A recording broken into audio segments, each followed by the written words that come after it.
ستو سے افطاری۔ حضرت سیدنا صالح رحمۃ اللہ علیہ حضرت سیدنا خلید بن حسان رحمۃ اللہ علیہ سے روایت کرتے ہیں، حضرت سیدنا حسن بصری رحمۃ اللہ علیہ سخت گرمیوں میں بھی نفلی روزے رکھتے۔ ایک دن ہم افطاری کے وقت کانا لے کر ان کی بارگاہ میں حاضر ہوئے۔ جب آپ رحمۃ اللہ علیہ نے ہمارے کانے سے روزہ افطار کرنا چاہا تو کسی نے قرآن کریم کی یہ آیت تلاوت کی، ان لدینا انکالا وجحیما وطعاما ذا غصۃ وعذابا علیما۔ ترجمہ: بے شک ہمارے پاس باری بیڑیا ہے اور بھڑکتی آگ اور گلے میں پنستا کانا اور دردناک عذاب۔ یہ آیت سنتے ہی آپ رحمۃ اللہ علیہ نے اپنا ہاتھ کانے سے روک لیا اور ایک لقمہ بھی نہ کھایا اور فرمایا، یہ کانا یہاں سے ہٹا لو۔ دوسرے دن پھر آپ رحمۃ اللہ علیہ نے روزہ رکھا۔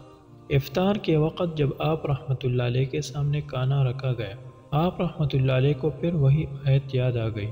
آپ رحمۃ اللہ علیہ نے ایک لقمہ بھی نہ کھایا اور فرمایا، یہ کانا مجھ سے دور لے جاؤ۔ اسی طرح تیسرے دن بھی آپ رحمۃ اللہ علیہ نے بغیر کچھ کھائے اسی طرح روزہ رکھا۔ آپ رحمۃ اللہ علیہ کے صاحبزادے نے جب آپ رحمۃ اللہ علیہ کی یہ حالت دیکھ کہ آپ نے بغیر کھائے پیے 3 دن گزار دیے ہیں تو وہ بہت پریشان ہوئے اور زمانے کے مشہور ولی حضرت سیدنا ثابت بنائی، حضرت سیدنا یحییٰ اور دیگر اولیاء کرام رحمہم اللہ تعالی اجمعین کی بارگاہ میں حاضر ہوئے اور عرض کی، حضور آپ جلد از جلد میرے والد کی مدد کو پہنچیے۔ انہوں نے مسلسل 3 دن صرف چند گھونٹ پانی پی کر روزہ رکھا ہے اور 3 دن سے کھانے کا ایک لقمہ تک نہیں کھایا۔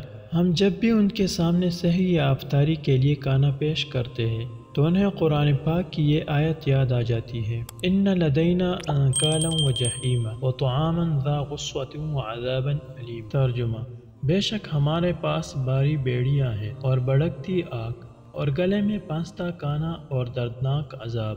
اور آپ رحمۃ اللہ علیہ کانا کھانے سے انکار فرما دیتے ہیں۔ وہ دارا جلدی چلے اور یہ معاملہ حل فرمائیے۔ یہ سن کر تمام حضرات حضرت سیدنا حسن بصری رحمۃ اللہ علیہ کے پاس آئے۔ جب افطاری کا وقت ہوا تو پھر آپ رحمۃ اللہ علیہ کو مذکورہ آیت یاد آ گئی اور آپ رحمۃ اللہ علیہ نے کانا کھانے سے انکار کر دیا۔ لیکن جب حضرت سیدنا ثابت بنائی، حضرت سیدنا یحییٰ اور دیگر بزرگان دین رحمہم اللہ تعالی نے بہت اصرار کیا تو آپ رحمۃ اللہ علیہ بمشکل ستو سے ملا پانی پینے پر راضی ہوئے اور ان لوگوں کے اصرار پر تیسرے دن ستو ملا ہوا پانی پیا۔